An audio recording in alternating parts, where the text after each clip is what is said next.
All right, folks, I welcome you back to the Big Steve Malzberg Show. Don't forget tonight, 8 o'clock, full coverage of Obama's speech to the nation regarding immigration reform, and then the great documentary, I Killed Kennedy. And we want to know from you, should President Obama give amnesty to illegals? Vote. Vote now.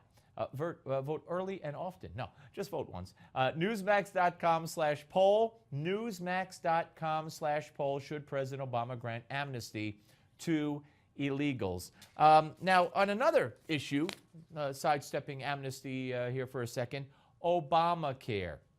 There's a very interesting story on Bloomberg.com today about the Obamacare subscriber rolls and how they include the numbers that they're giving us, as disappointing as those numbers are to their past predictions. Those numbers are bumped up because they include unpublicized dental plans. That's right. Who knew Obamacare had dental plans? The administration included as many as 400,000 dental plans in the number that it reported for enrollment under the Affordable Care Act, Obamacare, whatever you want to call it. An unpublicized detail that helped surpass the 7 million sign-up number.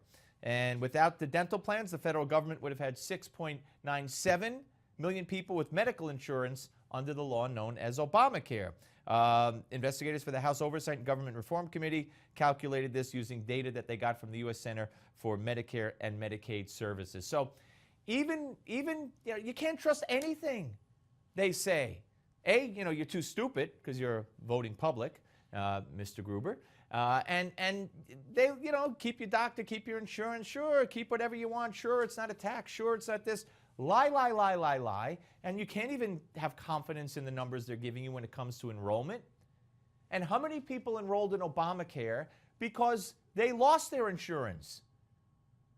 Where's that number? When are they going to tell us that number? Sure. If my employer canceled our insurance policy, that said no longer am I going to provide insurance through a group plan, you got to go to Obamacare. So then Obama would come to the podium and say, hey, we got 40 new employees from where Steve Malzberg works. That's great. No, you got me because I need some insurance. And because of you, my employer just canceled his, which he didn't. I'm just saying. But that's how it works. America's suffering. When an American loses his health insurance plan at work, his suffering is Obama's White House is saying, "Ooh, we got another sign-up." That's not good.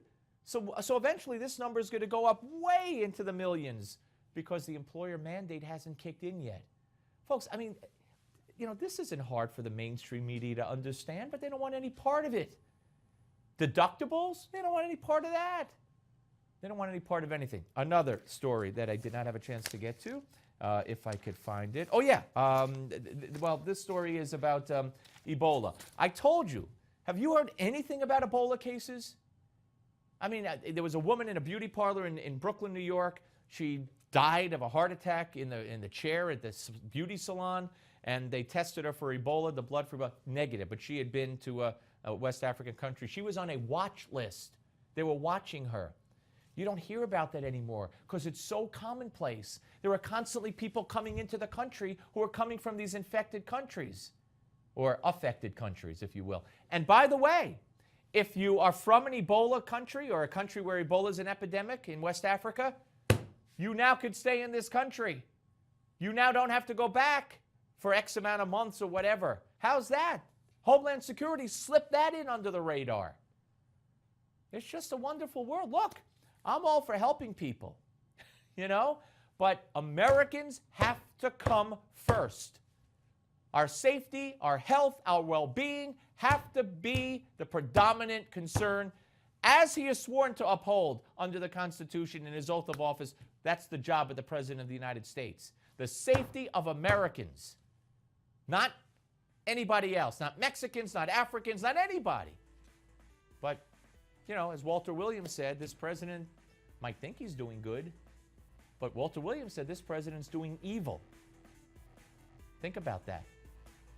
And he wasn't just talking about this immigration order. He was talking about Obama. And between Thomas Sowell and Walter Williams, two brilliant, brilliant conservative minds. And I'm just honored to be able to talk to both of them. All right, folks, we're coming back. How did the markets do, you ask? Well, I don't know everything. Rob Williams will be here with our closing bell report. Don't go away.